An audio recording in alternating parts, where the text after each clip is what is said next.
Jadi sebelumnya Bismillahirrahmanirrahim. Assalamualaikum warahmatullahi wabarakatuh. Waalaikumsalam warahmatullahi wabarakatuh.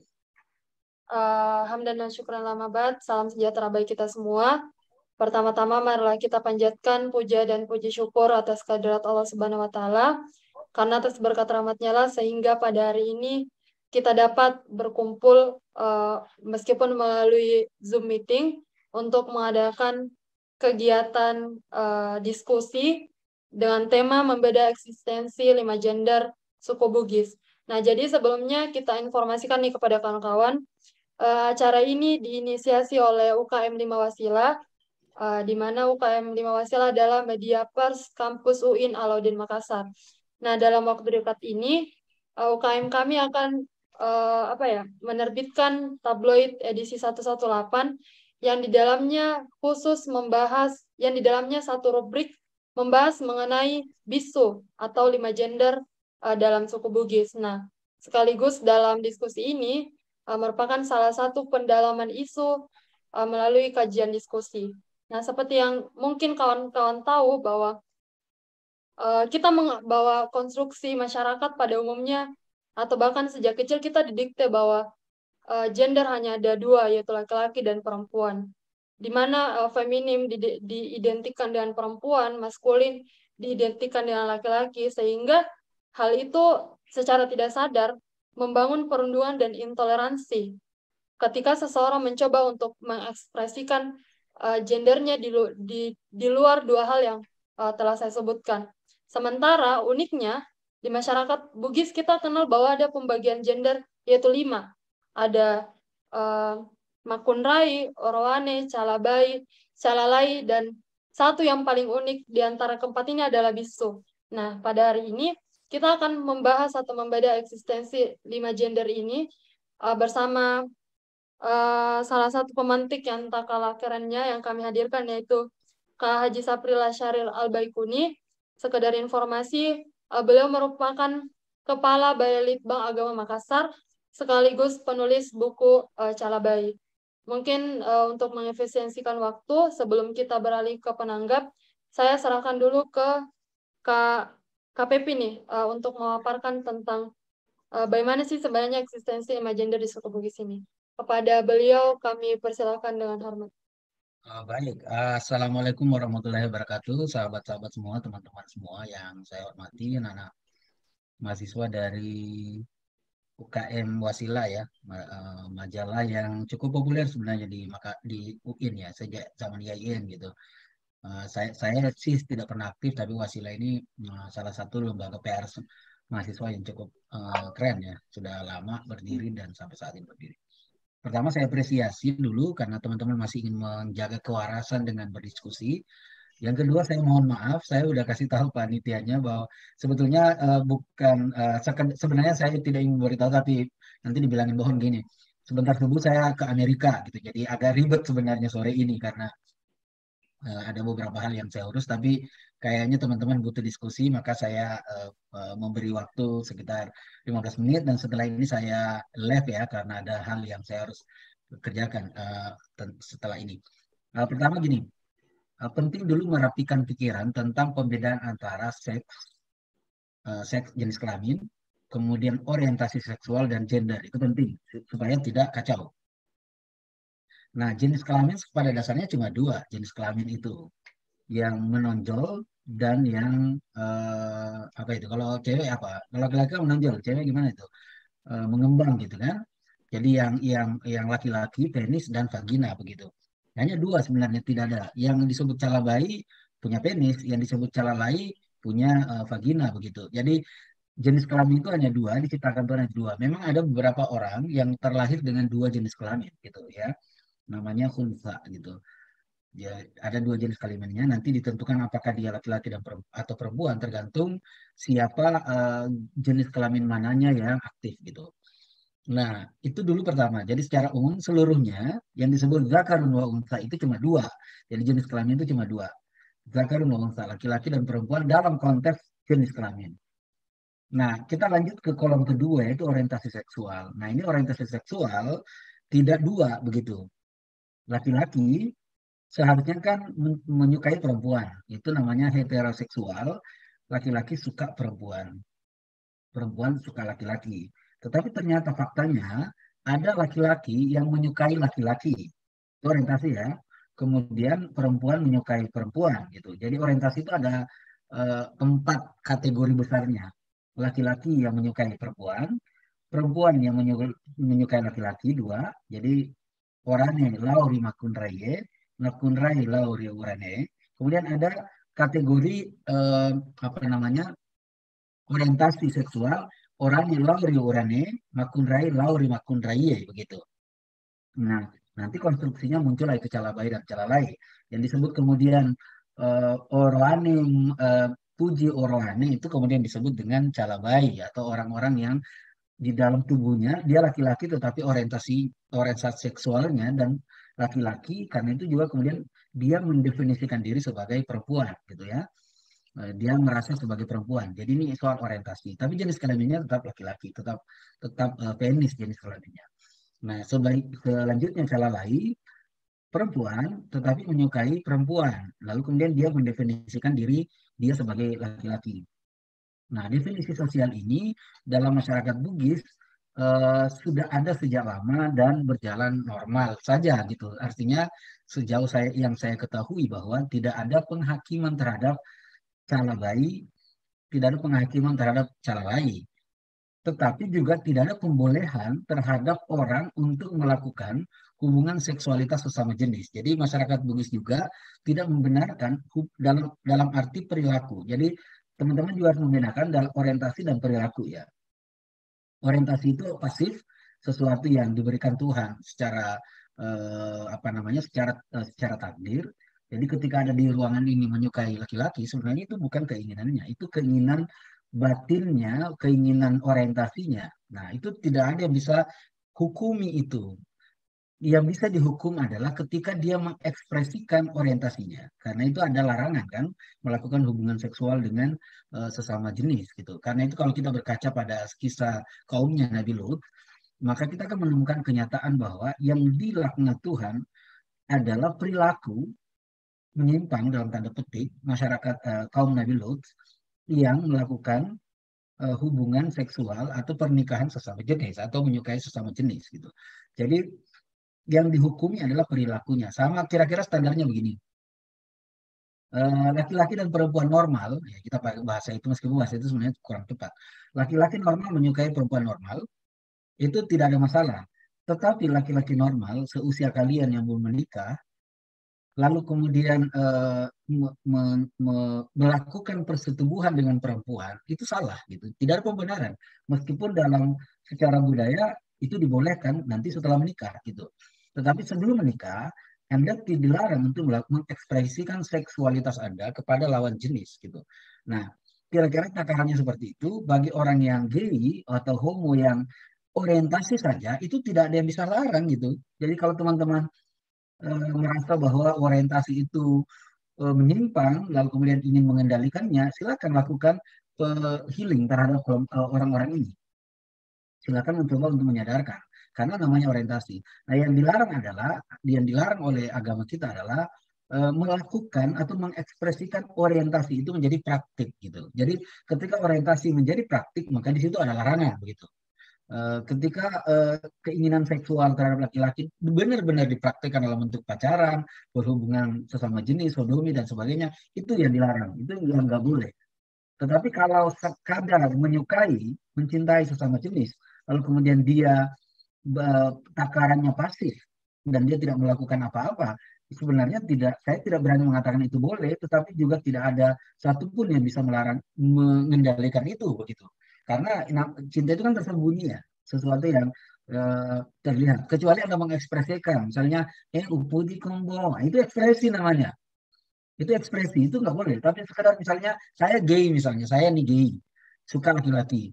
Tetapi saya tidak melakukan apa-apa, saya mengaji, saya sholatnya rajin, dan tidak melakukan hubungan seksual. Meskipun saya tidak menikah karena memang saya tidak menyukai perempuan, tapi juga saya tidak mengekspresikan keinginan saya secara praktikal gitu. Jadi tidak mempraktikkan apakah saya bersalah? Itu pertanyaan kritisnya di situ. Nah, itu menjadi apa namanya menjadi catatan penting. Jadi satu ya seksnya hanya dua, orientasinya bisa empat. Kalau di Thailand itu orientasinya malah di lebih detail sampai 15 orientasi seksual. Nah, kita melangkah ke kolom ketiga itu gender gitu. Gender itu peran sosial yang berkaitan dengan jenis jenis kelamin tertentu dan orientasi tertentu. Nah, kita dari sini kan kita ketemu tuh. Dari mana kita ketemu istilah calabai? Dari orientasi dan definisi tubuh mereka. Secara kelamin mereka laki-laki, tetapi mereka mendefinisikan dirinya laki-laki yang di dalam tubuhnya perempuan, Sepatu. sehingga dia mengekspresikan diri sebagai perempuan. Lalu kemudian kita Iya. menyatakan Tadi dia laki mas sebagai ambil anu. bayi, kira-kira seperti itu. Nah, di kolom ketiga, gender dalam masyarakat Bugis kita kenal memang ada 5. Gender dalam pengertian peran-peran sosial yang dimainkan oleh masyarakat, oleh individu berdasarkan jenis orientasi atau jenis kelaminnya begitu. Misalnya contoh saja laki-laki bekerja di mana di apa namanya di sawah misalnya, kemudian perempuan bekerja di eh, rumah misalnya. Lalu kemudian cala bayi di mana gitu. Nah, cala bayi bisa misalnya ada beberapa pekerjaan yang tergenderkan, misalnya di salon misalnya. Salon itu sudah tergenderkan bahwa ini ruang cala bayi begitu. Cala bayi di mana? Biasanya cala bayi bersama dengan eh, laki-laki di ruang publik gitu. Nah, bisu punya gender sendiri, yaitu perannya lebih spiritual begitu. Nah, peran ini dalam praktik masyarakat Bugis sudah berjalan dengan lama sebenarnya tidak ada masalah. Seringkali kita menyaksikan bahwa ada cala bayi Indoboting gitu kan. Mungkin di tengah-tengah teman-teman ini ada cala bayi Indoboting atau pekerja cala lain yang kemudian bekerja sebagai pekerja yang lebih maskulin begitu.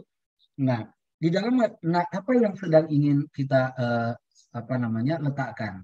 Yang kita ingin letakkan begini.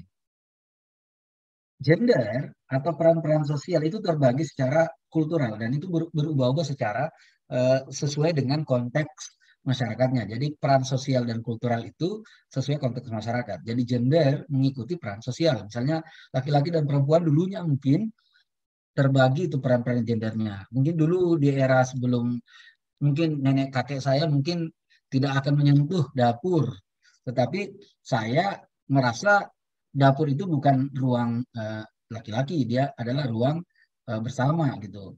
Nah, yang kita inginkan adalah menciptakan ruang kultur bersama. Jadi kita tidak boleh menghakimi. Terus ada pertanyaan, loh, gimana Kak? Kan yang dilarang menyerupai laki-laki dan perempuan. Nah, itu ekspresi, memang itu dilarang gitu. Nah, di dalam masyarakat kita lebih maju sebenarnya pandangannya terhadap kelompok-kelompok waria itu ketimbang kebudayaan-kebudayaan modern gitu. Kalau kebudayaan modern kan merasa dia penyimpangan, kalau dalam masyarakat kita enggak gitu. Itu bagian dari sesuatu yang normal. Anda boleh hidup bersama-sama dengan kita sebagai waria dan sebagai cala lain, tetapi dengan catatan Anda harus ikut dalam cara berpikir cara berpikir kebudayaan kita begitu. Jadi kita ini blended sebagai satu kesatuan di mana identitasmu sebagai waria, identitasmu sebagai cala lain atau cala baik itu tetap boleh terekspresikan sebagai identitas personal, tetapi ada larangan-larangan tertentu yang tidak boleh dilakukan berdasarkan identitas personal Anda itu begitu. Nah, bahkan kalau Anda sempat jalan-jalan ke Pare, ke Pangkep, akan ketemu tuh para bisu yang waria, asalnya waria, yang apa namanya, yang apa naik haji begitu. Tetapi ketika melakukan ritual bisu, mereka harus berdandan seperti perempuan. Jadi itu pergumulan kebudayaan yang sangat menarik menurut saya, yang membuat eksistensi para waria di masyarakat Bugis itu terhormat sebenarnya, terhormat. Tidak ada saya pernah punya pengalaman di kampung itu, ada satu waria namanya Tagada, itu tahun 80-an di kampung saya di Malangke sana. Dia hidup normal saja begitu dengan sesama perempuan sama laki-laki biasa saja, tidak ada stigma yang begitu besar. Nah, lalu kemudian dari mana masyarakat kita kemudian a priori? Nah, tentu dari tafsir teks keagamaan yang kemudian tidak di renungkan dengan baik bahwa yang dalam konteks keagamaan kita yang dilarang sebenarnya praktikalnya. Jadi seperti Anda juga dilarang pacaran sebenarnya, tetapi Anda tetap pacaran kan? dilarang melakukan hubungan seksual di luar nikah juga dilarang gitu, tapi Anda tetap melakukannya gitu. Itu juga sama larangan melakukan homoseksualitas. Tapi orientasi peran-peran gender sebetulnya tidak ada yang bisa, dalam bahasa kasarnya begini. Ketika saya nulis novel Calabai, kemudian ketemu beberapa waria, dia mengatakan seperti ini, ya kami itu tidak pernah memilih menjadi waria seperti Anda tidak pernah bisa memilih Anda mau jadi laki-laki atau perempuan.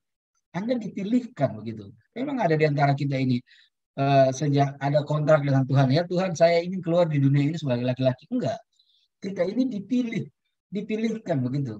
Tidak ada yang memilih begitu. Betul-betul tiba-tiba Anda jadi laki-laki, Anda perempuan. Nah, ketika saya orientasinya waria, kenapa saya disalahkan begitu? Kenapa saya tiba-tiba salah begitu ketika saya menjadi waria, padahal saya tidak pernah memilih. Nah, kira-kira itu jawaban-jawaban yang dilontarkan oleh teman-teman waria ketika ditanyain tentang posisi mereka. Maksudnya adalah sebagai sebuah orientasi sebenarnya tidak ada yang masalahkan. Tapi ketika dia mengekspresikan misalnya dia terlalu genit dalam masyarakat, menggoda laki-laki, kemudian mengekspresikan pakai suntik payudara, kemudian pakai dandan sebagai perempuan. Nah, itu ekspresi seperti ini larangannya pada norma sebenarnya. Masyarakat kita mau nggak dengan norma-norma seperti ini? Jadi bedanya kita dengan masyarakat barat adalah pendekatannya. Kalau masyarakat barat itu pengen hak individu sama antara laki-laki dan perempuan, waria, calala itu punya hak sosial yang sama. Sehingga ketika perempuan heteroseksual seperti Anda atau saya ini menikah, maka juga mereka menuntut para gay, para waria itu juga menikah. Jadi konteks perjuangannya adalah ke hak-hak personal. Sementara kita dalam masyarakat Bugis, jadi mereka konsepnya kesetaraan. Sementara kita dalam masyarakat Bugis, konsep dasar kita adalah keseimbangan gitu, bukan kesetaraan. Jika ada hal yang merusak tatanan sosial, maka itu dianggap tidak seimbang. Nah, itu juga bisa dilakukan oleh laki-laki, bisa dilakukan oleh perempuan, bisa dilakukan oleh waria, cala baik, atau cala lain. Dan bisu juga kerusakan alam ini tidak, maksudnya begini, waria itu tidak taken for granted akan merusak sistem sosial, tidak. Diberi kesempatan untuk menjadi orang baik meskipun dengan tetap menjadi warianya. Bahkan praktik bisu itu menunjukkan bahwa meskipun dia waria, dia tetap bisa menjadi orang yang terhormat atau dia bisa menjadi tokoh agama, tokoh spiritual dalam masyarakat dan dicium juga tangannya begitu. Nah, itu dia konteks-konteks dan konsep dasar dalam masyarakat Bugis yang teman-teman bukan berarti setelah ini enggak apa-apa dibalik jadi waria, enggak, bukan itu. Tapi penghargaan terhadap kewariaan itu di dalam masyarakat kita, dalam masyarakat Bugis baik gitu. Nah, dari mana spiritnya? Nah, core dari kebudayaan Bugis adalah si Pakatau. Itu inti dari kebudayaan Bugis Makassar. Apa itu si Pakatau? Meletakkan manusia sebagai manusia dan memandang manusia sebagai manusia itu dasar awalnya dulu. Jadi siapapun nama manusia derajatnya sama. Siapapun namanya tahu tetap harus disipakataui, gitu kan? Harus. Nah, jika tahu ini bersalah, maka butuh kita sipakainge, saling mengingatkan. Jika tahu ini tenggelam, maka kita harus siparape, harus saling mengambil. Kalau dia tenggelam, kalau dia tertidur, kalau dia misalnya lupa alfa terhadap dosanya, maka kita sifat tokom begitu.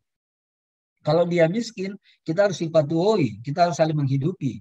Jadi tapi basisnya adalah sifat katau. Jadi ketika ada waria, dalam konsep ini ketika ada waria misalnya melakukan tindakan asusila misalnya, masyarakat Bugis tidak melakukan apa masyarakat konsep kita ya sifat kain harus diingatkan gitu. Diingatkan bahwa itu salah gitu. Tidak boleh dilakukan. Sama aja ketika ada laki-laki dan perempuan berzina misalnya di luar nikah misalnya, itu juga harus diingatkan karena dia salah gitu. Jadi itulah konsep-konsep dasar mengapa kemudian masyarakat kita di Bugis ini sangat egaliter dalam konsep kemanusiaannya dan itu bisa dikembangkan.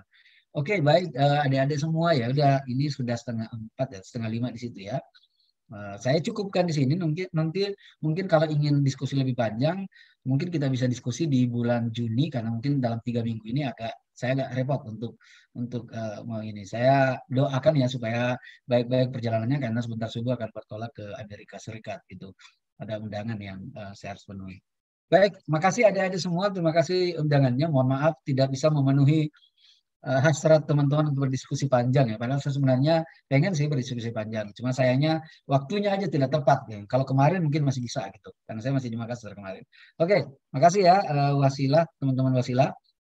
Dan juga Pak Pemantik. Ya, siapa pemantiknya namanya? Saya lupa tadi flyer. Ilham Hamzah, Kak. Oh Ilham ya, Hamzah. Pak Ilham Nur Hamzah ya. Oke, sip. Silakan forumnya saya serahkan untuk berdiskusi. Kira-kira itu pantikan dari saya. Silakan berdiskusi dan kemudian saya sih berharap ada tulisan-tulisan, banyak tulisan tentang waria gitu ya. Bukan untuk membenarkan mereka sama sekali tidak. Kalau Anda baca cara bayi, itu bukan tidak ada pretensi membenarkan apapun, tapi ingin meletakkan waria ini dalam konteks yang lebih setara gitu sebagai manusia gitu. Soal benar atau salah, silakan Anda melihatnya dalam konteks lain. Oke, saya mohon izin pamit ya karena saya sudah beritahu teman-teman bahwa saya tidak bisa ikut sampai akhir. Wallahul muwaffiq, wal tarik. Wassalamualaikum warahmatullahi wabarakatuh. Assalamualaikum warahmatullahi wabarakatuh. Terima kasih, Pak. Ya, oke. Mungkin kan itu tadi pemantik dari KPP yang sedikit banyaknya menjelaskan tentang perbedaan dari jenis kelamin, kemudian sempat juga dijelaskan tentang orientasi seksual yang terbagi menjadi 5, kemudian bagaimana peran bisu sebagai uh, penegak spiritual, dan masih banyak lagi. Jadi mungkin kita sebelum menanggapi pertanyaan kawan-kawan, mungkin ada sedikit yang akan disampaikan oleh penanggap yang telah kami sediakan, yaitu kepada Kak Ilham Hamzah. Beliau merupakan mahasiswa sejarah peradaban Islam UIN Alauddin, dan sejauh ini tertarik mengkaji mengenai bisu. Beliau juga merupakan demisioner videografi di UKM 5 Wasilah periode 2021. Kepada beliau kami persilakan. Cek, aman Ya, suara nih? Kak. Ya. Tadi kan sudah, Assalamualaikum warahmatullahi wabarakatuh. Maaf sebelumnya. Tadi sudah dijelaskan panjang lebar mengenai gender, orientasi seksual, dan juga seks itu sendiri oleh Kak Pepi Albaikuni, penulis buku Calabai. Mungkin kalau saya pribadi mau apa namanya? Cuma ingin memaparkan dari aspek tradisi dan juga kultur dari masyarakat Bugis itu sendiri. Jadi saya mohon izin untuk menampilkan PowerPoint yang sudah saya buat semalam supaya bisa lebih terstruktur penyampaian saya yang akan saya sampaikan nanti.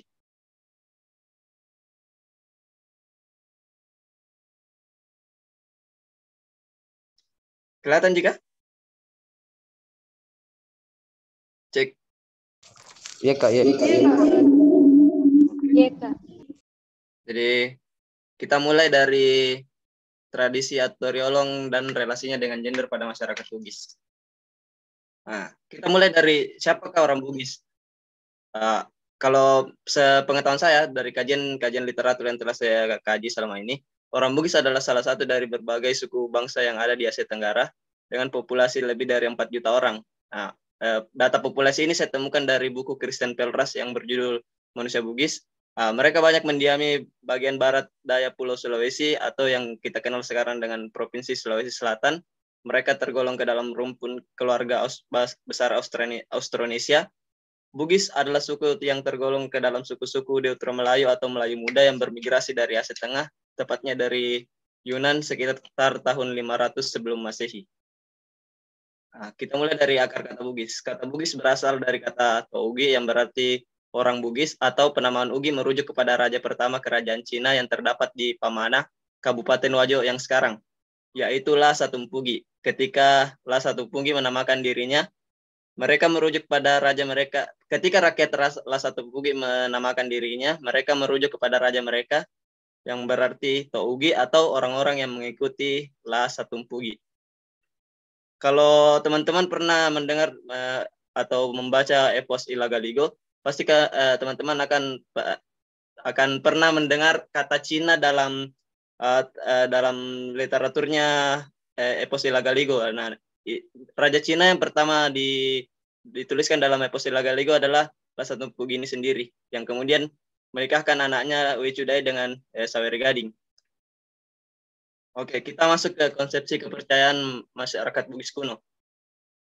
Sejak dulu, orang-orang Sulawesi Selatan telah mengenal sistem kepercayaan.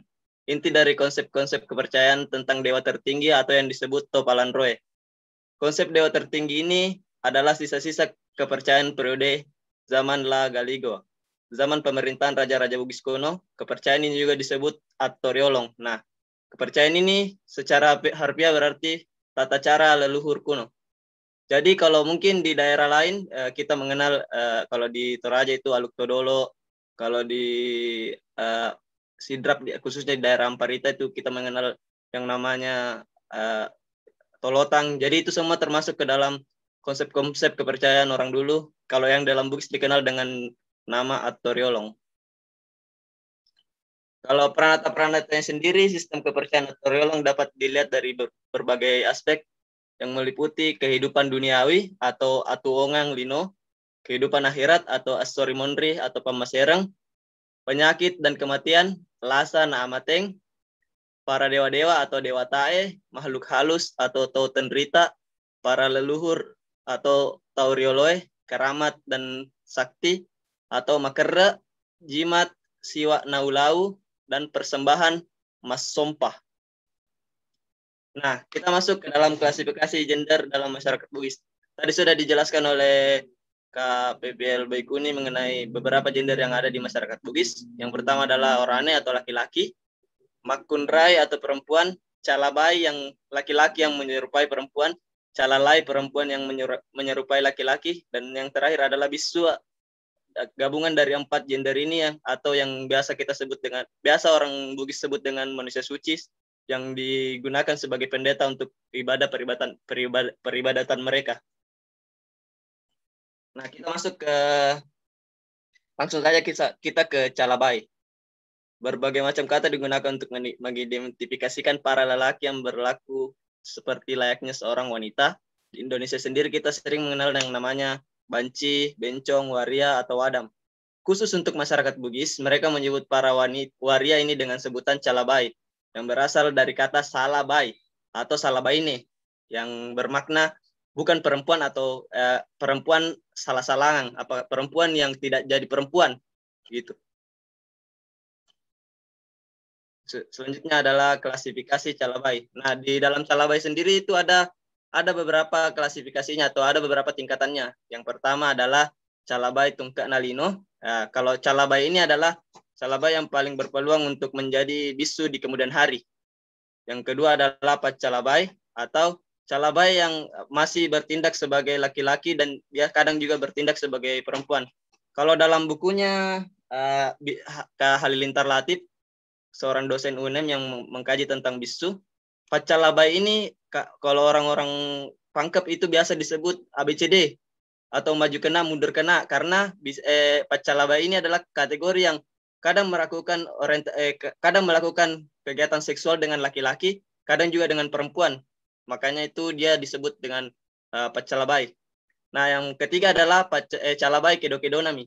Kalau calabai kedokedonami ini adalah golongan calabai yang paling dibenci oleh masyarakat Bugis karena dia hanya memanfaatkan gaya-gaya kecalabayannya atau gaya-gaya kefeminimannya untuk mendekati perempuan. Tapi sebenarnya dia tidak sepenuhnya berperilaku sebagai perempuan. Jadi dia memanfaatkan kecalabayannya untuk mendekati perempuan, untuk dalam kata lain bisa mendekati atau mungkin sampai dipegang-pegang gitu. Selanjutnya kita masuk ke, tadi sudah dibahas masalah calabai, kita lanjut masuk masalah bisu. Nah, kalau dari bisu itu sendiri berasal dari kata mabesi. Ini saya dapat dari bukunya Christian Pelras dan juga ini saya dapat dari bukunya Kak Halilintar Latif juga, yang berarti bersih atau suci. Kenapa mereka dikatakan bersih?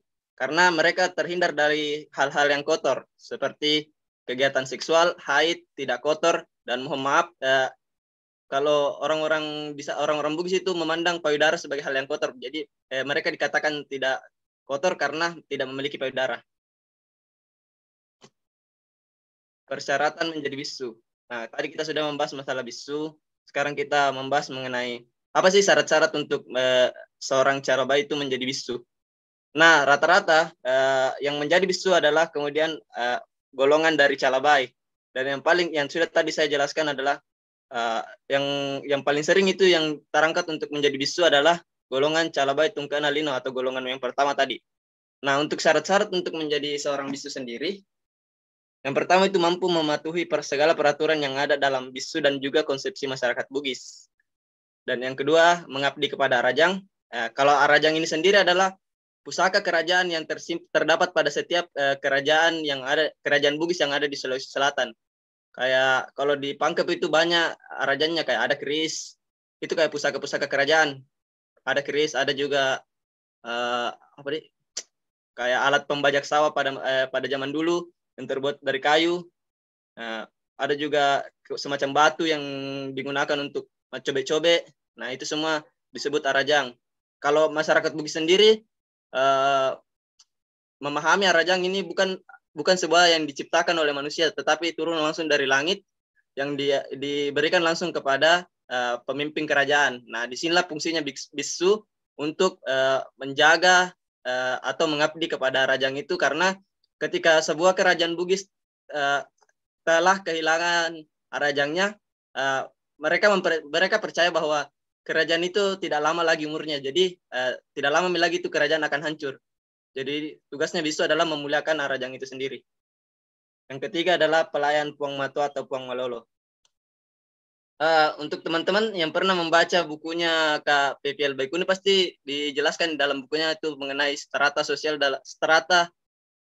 dalam bisu itu sendiri. Yang paling tinggi itu adalah Puang Matua. Nah, inilah yang kemudian menjadi kepala para bisu. Kalau misalkan ada kegiatan-kegiatan upacara, Puang Matua yang inisiasi. Nah, untuk selanjutnya ada Puang Malolo. Puang Malolo ini wakilnya Puang Matua itu sendiri. Jadi kalau misal Puang Matua sakit atau berhalangan untuk memimpin sebuah acara, digantikan oleh Puang Malolo. Terus yang keempat adalah telah melalui proses irebba. Nah, yang paling unik dari syarat untuk menjadi seorang bisu adalah proses irebba ini sendiri, karena yang pertama proses irebba ini sendiri memakan waktu yang tidak sedikit. Yang pertama mereka harus mengabdikan diri mereka untuk Puang Matua dan Puang Malolo di rumah kerajaan, dan juga mereka harus mempelajari tata cara bahasa Bugis, jenis-jenis pengobatan dalam bahasa Bugis. Pokoknya banyak dalam hal-hal kitab Ilagaligo yang harus mereka pelajari untuk sampai ke dalam tahap proses bisu. Tapi mereka bukan semata-mata untuk hanya itu. Mereka juga harus telah mendapat bisikan dari Dewa Ta'e, kayak bisikan-bisikan halus begitu, bahwa mereka akan dilantik menjadi bisu. Nah, proses pelantikannya sendiri itu adalah dinamakan irebba atau ditahbiskan. Nah, kalau prosesnya sendiri yang saya baca, bisu akan diikat seperti seorang mayat, kemudian dikasih puasa dari 1 sampai 40 hari tergantung yang mana nazarnya. Kemudian pada saat itu dia dibungkus kain mayat, di atasnya disediakan kendi dari kendi dari tanah liat yang diisi air, digantung di atasnya. Nah, setelah sampai pada proses terakhir, kendi itu akan dipecahkan dan membasahi seluruh tubuh para Calabai yang telah dilantik menjadi bisu. Nah, pada saat itu mereka resmi menjadi bisu. Selanjutnya hierarki dalam komunitas bisu. Nah, bisu sendiri memiliki beberapa tingkatan atau hierarki. Yang pertama tadi adalah Puang Matua, yang kedua Puang Malolo, yang ketiga ini adalah anak bisu. Nah, setelah melewati proses irebba tadi, para Calabai yang telah mengikuti itu dinamakan anak bisu atau bisu-bisu muda. Tugas mereka adalah untuk mengabdi pada Puang Matua dan Puang Malolo. Jadi merawat Puang Matua dan Puang Malolo adalah tugas dari anak bisu ini. Sedangkan anak bisu sendiri terbagi menjadi 2, yakni bisu Tanre dan bisu. Kalau bisu Ponco ini kita sering mendengar core-core. Nah, ini kata lain untuk bisu Ponco. Kenapa diklasifikasi lagi anak bisu menjadi 2? Pengklasifikasian ini berawal dari kepintarannya. Jadi selama mengabdi sebelum menjadi bisu di rumah kerajaan, mereka akan dilihat, oh ini pengetahuannya mengenai budaya Bugis sebagaimana. Kalau misalkan tinggi pengetahuannya, dia akan digolongkan sebagai bisu Tanre. Kalau misalkan rendah pengetahuannya mengenai budaya kebudayaan Bugis, dia akan digolongkan sebagai core-core atau bisu ponco. Dan terakhir peranan bisu dalam masyarakat Bugis. Yang pertama sebagai pemimpin keagamaan. Nah, kalau misalkan ada upacara-upacara adat itu, bisu yang pimpin.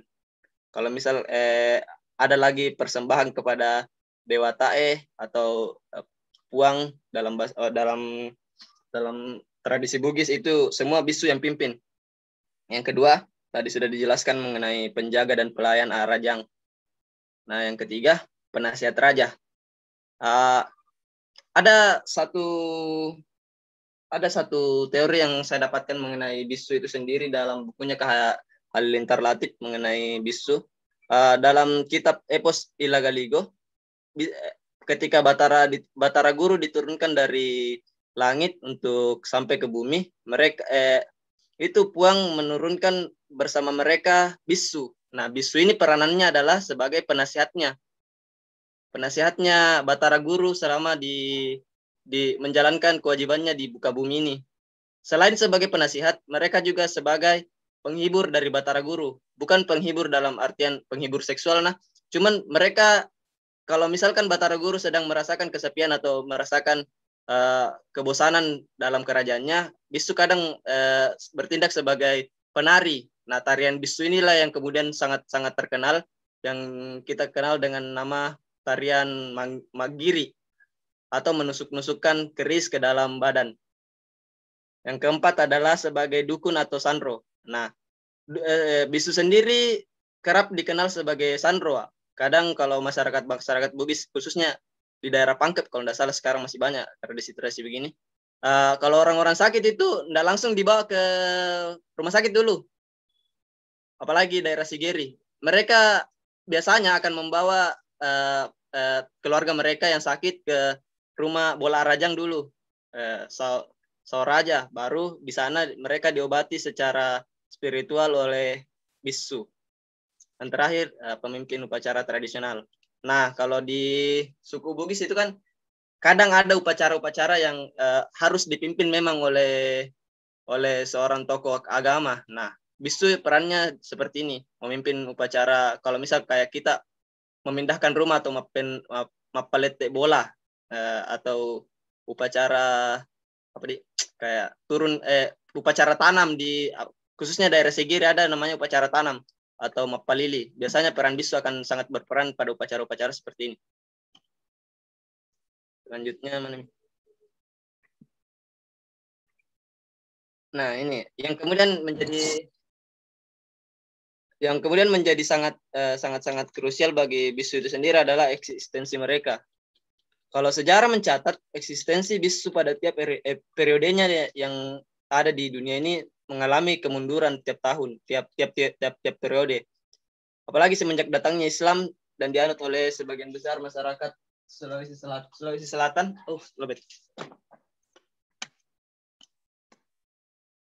Nah, apalagi setelah Islam datang sebagai agama yang diyakini oleh sebagian besar penduduk Sulawesi Selatan, bisu kemudian terdiskriminasi karena kehadiran Islam. Apalagi setelah masa awal-awal kemerdekaan, kan ada yang namanya kelompok yang terkenal itu DITI, pimpinan kalau di Sulawesi Selatan pimpinannya Kahar Musakar, kalau di Jawa Kartosuwiryo. Nah, kelompok-kelompok inilah yang kemudian banyak membantai para bisu karena dianggap mereka sebagai kelompok penyesatan atau musyrik. Nah, kalau operasi yang mereka lakukan untuk menangkap para bisu ini adalah yang mereka namakan sebagai operasi Mapatoba atau menyadarkan. Nah, operasi Toba. Kemudian setelah masa Orde Baru, bisu tidak sampai di situ penderitanya. Mereka kemudian didiskriminasi lagi oleh sistem Orde Baru yang mengklasifikasi kepercayaan resmi di Indonesia hanya terdiri dari 5 kepercayaan.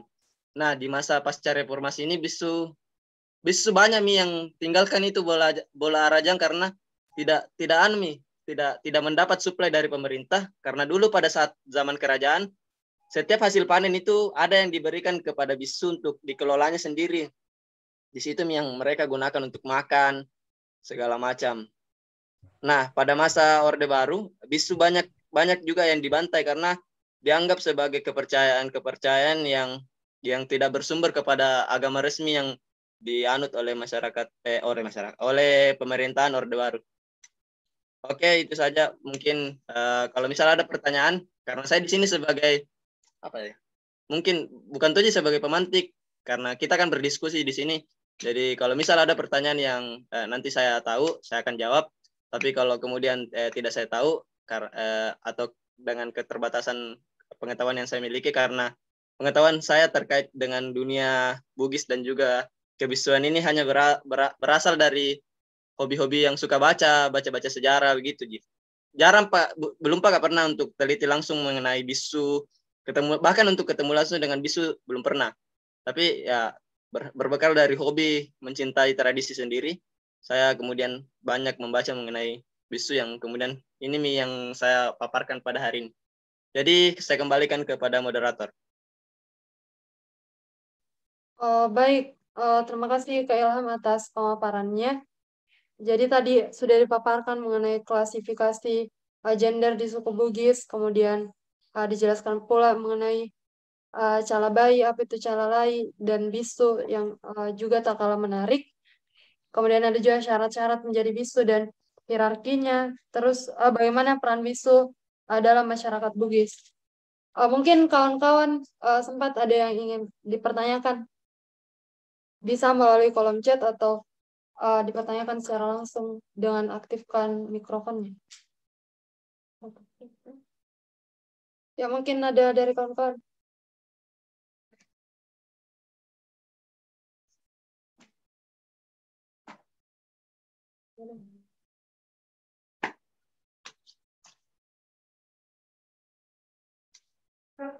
Ya, untuk peserta Anissa mungkin bisa dinyalakan mikrofonnya untuk bertanya langsung ke Pak.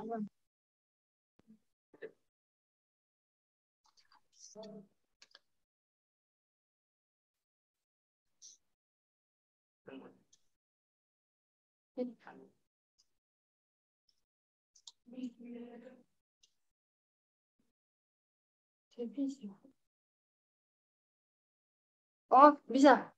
Bisa di kolom chat.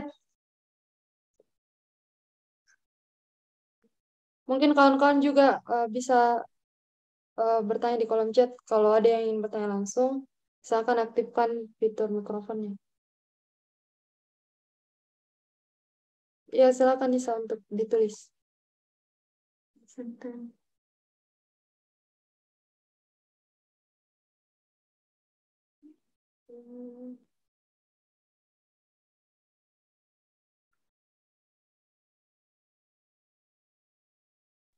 Yes.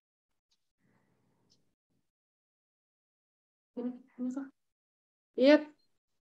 Mungkin bertanya. Ini satu nih. Jadi sementara kita tunggu pertanyaan dari Nisa, sempat ada yang ingin bertanya langsung sama penanggap mengenai seputaran bagaimana sih eksistensi bisu, atau ada yang tidak jelas atau ada yang pertanyaan baru. Kami persilakan.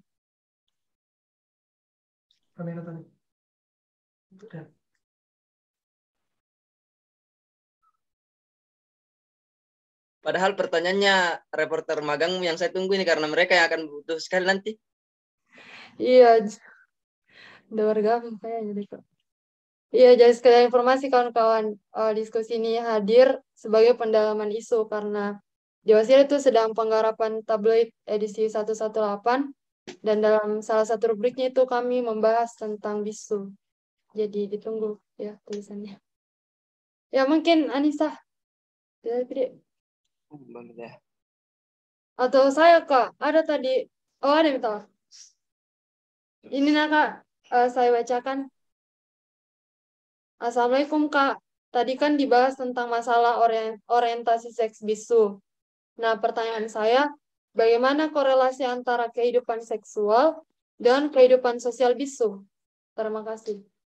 Mungkin Kak Ilham bisa dibaca di kolom chat. Oh iya ya. Ya, mungkin langsung bisa dijawab. Ini pertanyaan dari siapa? Gea Anissa. Gea di? G. G. Jadi kalau sepengetahuan saya, korelasi antara kehidupan seksualnya bisu dan kehidupan sosialnya itu bisu dipisahkan karena mereka menyandang gelar manusia suci.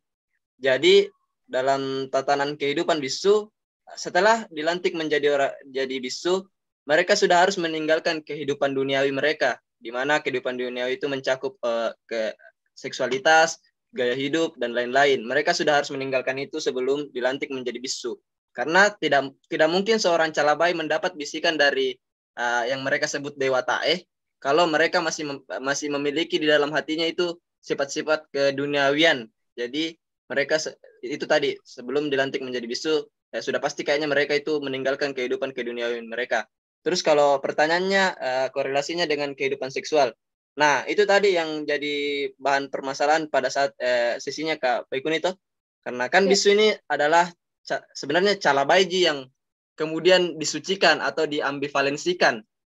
Karena orang-orang Bugis menganggap bahwa di satu sisi dia hina ini orangnya, tapi di satu sisi dia menjadi perantara dari kita untuk kepada sampai ke Dewa Tae. Jadi di situ yang jadi uniknya nih bisu, dunia kebisuan, karena ada ambivalensi antara kehidupan sosial dengan kehidupan keagamaan yang ada di masyarakat Bugis. Semoga bisa menjawab. Tuh, masih ada yang kurang jelas. Ya itu tadi, ya, jadi kehidupan seksual dan kehidupan sosial untuk bisu itu jelas-jelas berbeda. Karena untuk menjadi bisu, kita harus menanggalkan sifat-sifat dunia, apalagi perihal seks. Itu yang saya tangkap. Mungkin ada yang saya lihat Raisen orang dalam. Saya Kak, bisa.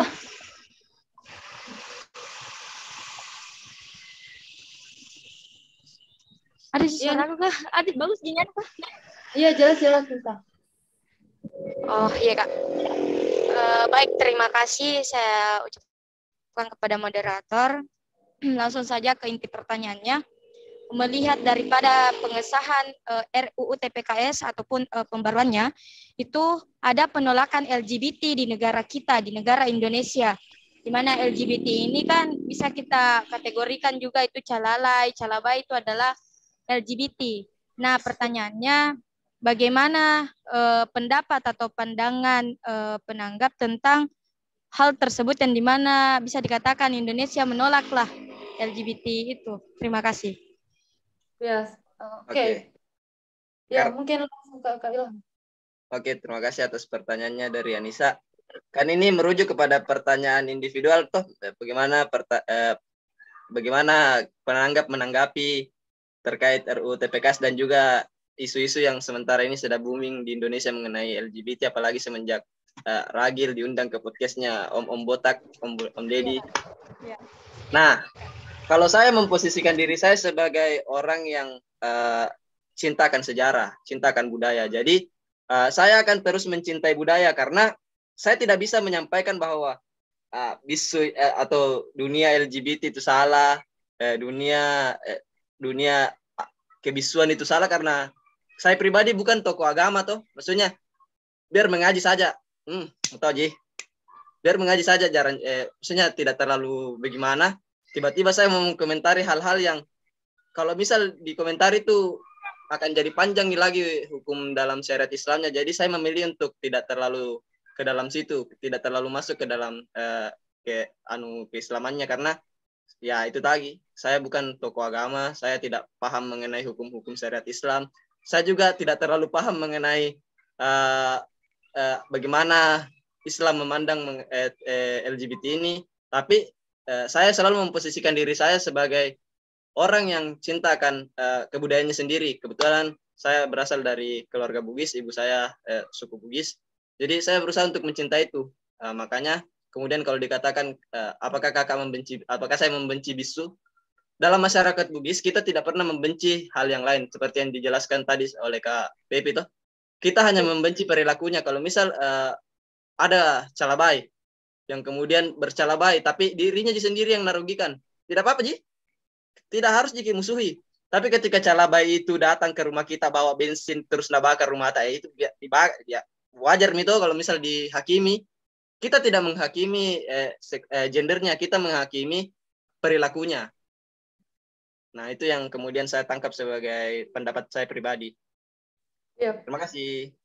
Mungkin juga tadi selaras dengan penjelasannya KPV tentang di Bugis itu kita belajar tentang sifat tahu, bahwa sedari kecil kita diajari untuk menghargai derajat manusia, kemudian sifat ingat, saling mengingatkan. Ya itulah tadi beberapa hal yang menurutku penting untuk kawan-kawan ingat atau apalagi menanggapi persoalan LGBTQ. Bagaimana tidak antara sesama manusia atau tidak ada hierarki, bahwa mentang-mentang dia cala baik, cala lain atau LGBTQ yang kita dengar, kemudian semena-mena untuk apa sih melabeli, memarginalisasi, bahkan menstereotipkan tuh. Ya itu. Mungkin dari kawan-kawan ada yang ingin. Ini orang dalam dari tadi raise hand. Sempat mau bertanya langsung atau angkat tangan Ji. Oh Bil, ada ini. Bila, kayaknya saya tahu ini. Katanya, Assalamualaikum Kak. Sependek pengetahuan saya. Oh ya kawan-kawan, jadi kita mungkin batasi pertanyaannya, Di. Jadi ini mungkin masih kita persilakan untuk 2 orang penanya terakhir setelah ini. Nah, Assalamualaikum Kak. Sependek pengetahuan saya, dalam kehidupan seks, bisu ada yang namanya paneding parinyameng. Bisa barangkali dijelaskan? Ya ini pertanyaan dari Bila, Kak.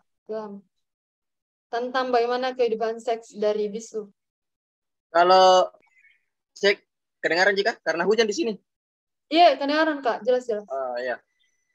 Kalau yang saya temukan dari hasil observasi tinjauan-tinjauan pustaka yang saya dapati selama ini, itu tadi tidak ada yang namanya kehidupan seksual di bisu.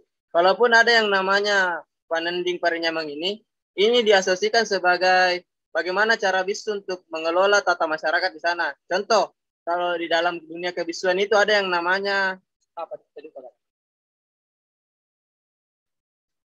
Ada namanya toboto atau orang yang dia rawat.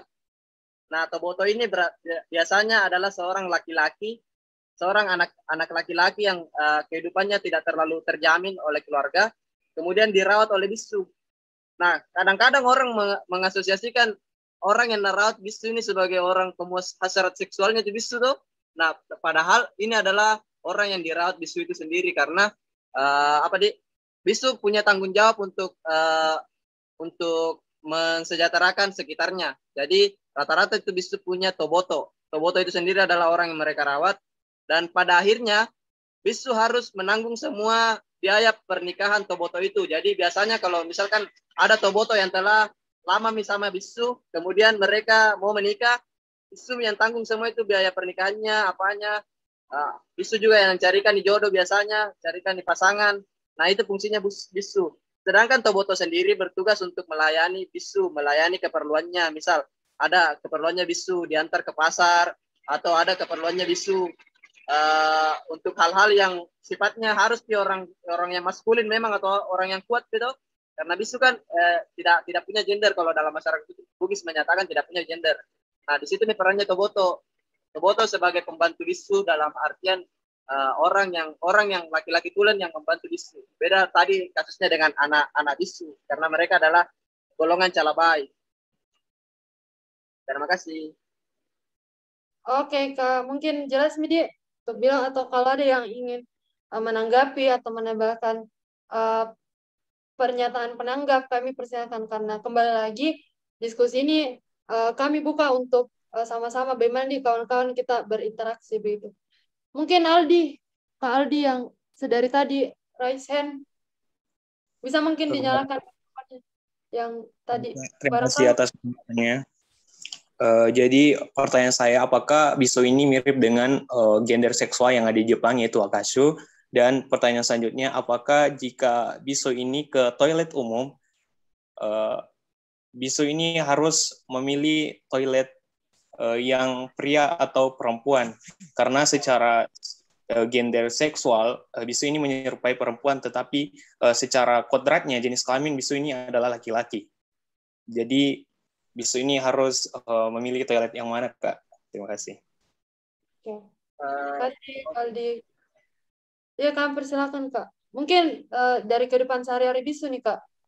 Contoh Ya. sederhananya itu kayak ke toilet. Tadi dijelaskan ditanyakan mengenai apakah bisu ini sama seperti siapa tadi yang dari Jepang itu? Akasu. Iya. Nah, kalau sepengetahuan saya, orientasi seksual di strata Jepang itu kan ada dia namanya tidak mencakup dia bagaimana orang itu memimpin sebuah upacara adat. Nah, di sini mungkin yang membedakan bisu dengan gender-gender yang lain karena perannya bisu itu kompleks dia dalam masyarakat, bukan semata-mata hanya gender, orientasi seksual, tapi bisu sebagai penasihat raja, bisu sebagai pemimpin keagamaan, dan ini tidak kita ditemukan di gender-gender lain. Hanya ada pada bisu yang ada di Sulawesi Selatan, khususnya masyarakat Bugis. Nah, kalau tadi pertanyaannya kemudian apakah bisu kalau misal dalam kehidupan sehari-harinya masuk ke dalam toilet umum, dia akan masuk ke ruangan laki-laki atau perempuan? Bisu biasanya kalau sepengetahuan saya dalam yang sudah saya temukan, bisu biasanya menghargai perasaan orang lain. Jadi kalau misal dia datang ke toilet umum, dia akan condong untuk menghindari, kalau bisa hindari dulu. Kalau bisa hindari dulu, atau tahan dulu tuh. Tapi kalau memang sudah tidak bisa, dia akan tetap kodratnya laki-laki, dia akan pergi ke tempat laki-laki. Karena bisu sendiri kalau menurut kepercayaan Bugis tidak tergolongi dia tidak tergolongi gendernya atau jenis kelaminnya. Dia adalah gabungan dari keempat gender itu. Nah, kemudian kenapa bisu ketika datang ke toilet umum dia pergi ke tempat laki-laki? Karena sekali lagi bisu rata-rata bisu itu orang yang sudah kayak tercerahkan sudah ketemu sama Tuhan apa segala macam pada saat prosesi rebak. Nah, ketika dia sampai kepada posisi itu, dia serupa sufi kalau di kalangan Islam. Jadi kayak luas dia tidak ada dengar cibiran-cibirannya orang datang ke toilet umum. Kalau misal ada kata-kata karena dia masuk ke tempat laki-laki, karena dan pikir kenapa kemudian juga dia memiliki tempat toilet laki-laki ya untuk menghargai kaum di sana. Karena kalau ketika dia masuk ke dalam tempatnya perempuan kan lebih parah lagi. Jadi dia lebih memilih untuk ke tempat laki-laki biasanya. Tapi ya tidak tahu kalau misal ada kasus yang berbeda dengan apa yang saya utarakan tadi, karena sekali lagi belum pernah ketemu langsung, teliti langsung di lapangan. Saya hanya membaca mengenai bisu dari literatur yang sudah saya temukan. Saya juga di sini bukan sebagai pemantik, tapi sebagai diskusi saja. Jadi kalaupun ada yang ditahu teman-teman, mungkin bisa jadi tanggapi juga. Terima kasih. Ya, oke, itu tadi jawaban dari pertanyaan saudara Aldi. Sisa satu kesempatan pertanyaan nih kawan-kawan. Jadi itu tadi sedikit banyaknya dijelaskan tentang bisu, hierarkinya, kemudian yang kutangkap itu ada 3 pembahasan hari ini, tentang jenis kelamin, tentang gender, kemudian tentang orientasi seks. Jadi sekali lagi kita tidak pernah menghakimi yang namanya orientasi seksual. Tetapi ketika orientasi itu dipraktekkan atau digunakan dalam sisi negatif kemudian merugikan orang lain, itu yang dilarang. Yang saya tangkap dari diskusi panjang ini. Ya, mungkin ada kawan-kawan yang masih penasaran tentang kehidupan bisu. Kami persilakan. Bisa bertanya melalui chat ataupun bertanya langsung dengan ya. Ya, ini mungkin ada dari Kak Nurul Wahdah yang Raisen. Kepadanya kami persilakan untuk mengaktifkan mikrofon Kak untuk bertanya langsung. Oke, terima kasih moderator. Kedengaran jadi suaraku? Iya, Kak. Terima kasih moderator. Kan dari tadi yang dijelaskan tentang bisu kan lebih ke orientasi seksualnya. Dia orientasi seksualnya sudah sampai di yang paling tinggi sampai disebut sebagai manusia suci karena tidak punya orientasi seksual. Kalau kita baca bukunya Calabai, sebenarnya kan di bisu itu Calabai yang kemudian ada di orientasi seksualnya. Ini yang saya baca ya. Mungkin ini yang saya tangkap sebenarnya. Ada di orientasi seksualnya, tapi pada saat proses ireba itu dia orientasi seksualnya sudah tidak ada karena dia kalau tidak ada orientasi seksualnya berarti dia sudah jadi bisu. Mungkin seperti itulah kira-kira. Tapi pertanyaan saya, apakah dalam catatan sejarah atau yang pernah ada selama bisu ini ada, itu ada tidak gendernya adalah dia dari laki-laki yang kemudian menjadi bisu.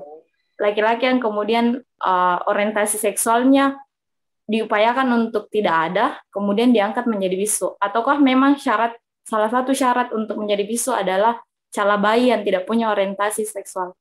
Mungkin itu pertanyaan saya. Terima kasih. Ya, mungkin langsung bisa ditanggapi Kak Yohan tentang tadi pertanyaan Kak Wahda mengenai apakah ada yang diusahakan atau yang diupayakan dari kalangan laki-laki supaya sampai ke tahap bisu. Iya. Saya tadi penggolongannya itu Kak Halilintar Latif dalam bukunya kan ada yang namanya bisu calabai kedo-kedonami. Nah, dalam bukunya juga Kak Halilintar Latif itu menjelaskan bahwa ketiga golongan calabai ini sebenarnya semua bisa menjadi bisu. Tergantung bagaimana kemudian dia mendapat ilham dari Yang Maha Kuasa dalam kepercayaan Bugis kuno untuk kemudian bisa menjadi bisu. Tahapan-tahapan yang dilalui kemudian untuk menjadi seorang bisu itu ya harus pergi tinggal di rumah arajang atau penjaga pusakanya orang-orang Bugis. Nah, mungkin di sini yang menjadi tadi pertanyaannya kalau ada, apakah ada yang bisa dari laki-laki biasa ini mau jadi bisu? Ada, sebenarnya ada yang pernah mengupayakan begitu, ada yang gaya-gayanya jadi, tapi dalam bukunya Kak Halilintar Latif itu tidak ada yang istilah harus dari bisu tungka nalino atau harus dari bisu apa tadi? Lupa satu yang ke nomor 2. Tapi bisa semua aja dari ketiga golongan ini. Bahkan orang-orang yang hanya berperilaku sebagai calabai untuk mendekati lawan jenisnya bisa diangkat dari bisu ketika dia sudah punya sudah mendapat ilham dari Yang Maha Kuasa.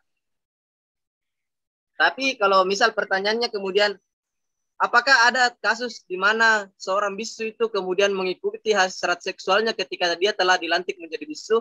Ada juga.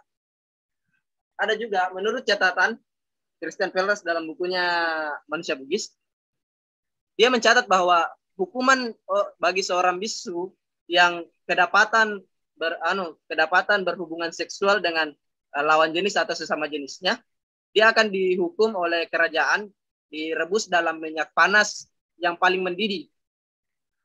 Nah, kalau dalam sistem kepercayaan Bugis, ada juga pernah didapat di satu kejadian di bukunya Kak Halilintar Latif saya temukan ini. Dia bisu itu berhubungan seksual. Kemudian setelah berhubungan seksual dengan mungkin tobotonya atau orang lain, ada hukuman langsung dari Dewatae. Bisu itu kemudian menjadi perutnya bengkak dan mati secara tidak wajar. Itu kepercayaan yang diaturkan Kak Halilintar Latif dalam bukunya. Jadi ada semua kasusnya. Ada kasusnya orang yang pernah bisu yang kemudian lari dari tanggung jawabnya sebagai bisu. Ada juga bisu yang kemudian tobat. Karena itu tadi yang menjelaskan Kak Pepi. Ada kemudian bisu yang tobat kemudian karena dirongrong terus oleh kalangan Islamis dirongrong terus, didiskriminasi terus. Kemudian dia berhaji di tanah suci. Ketika pulang kembali ke tanah air, dia kembali ke fitrah awalnya sebagai laki-laki. Ada juga kasus yang seperti itu. Jadi bisu ini layaknya manusia biasa yang kemudian diambivalensikan oleh masyarakat Bugis karena dia punya keunikan. Itu yang saya tangkap dari beberapa riset yang saya dapat. Terima kasih. Oke, baik. Mungkin tadi pertanyaan dari Kawada menjadi penutup dari sesi tanya jawab kita pada diskusi kali ini, berhubung karena diskusi sudah berjalan kurang lebih 1 jam, bahkan lebih dari 13 menit dari yang saya sepakati.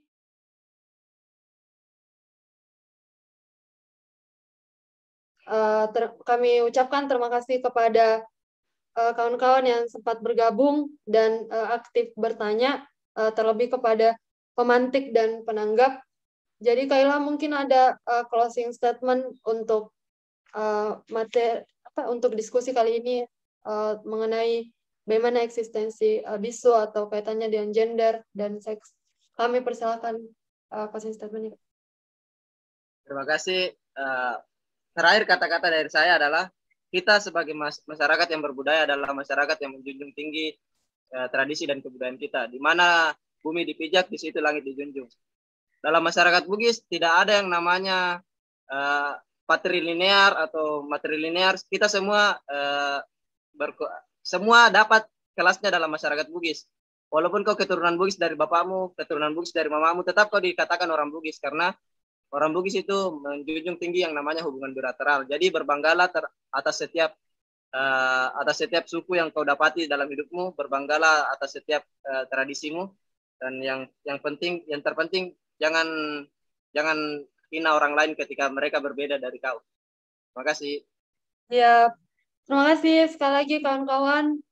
Jadi mungkin akan karena masih banyak yang mau bertanya, nanti kita ketemu lagi di sesi diskusi selanjutnya, dan kami berharap kawan-kawan menunggu tulisan di tabloid edisi 118 yang akan membahas seputaran bisu dan kaitannya 5 gender dalam suku Bugis.